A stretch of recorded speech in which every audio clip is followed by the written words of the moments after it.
Welcome back. If you are a user of Microsoft Word and you use it for writing, you may be familiar with the spelling and grammar tool and the thesaurus tool, and these have been traditionally available to users of Microsoft Word and Microsoft Office.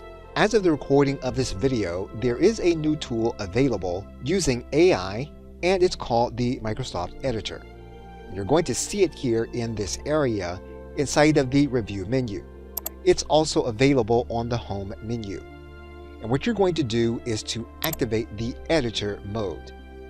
What will happen is that the editor will then analyze your document, and it will determine if you have elements that need to be corrected, and will tell you what those elements are.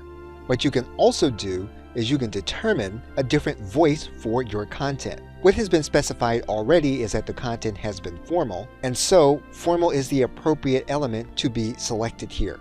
What you can then do is to clarify any issues that the editor has raised.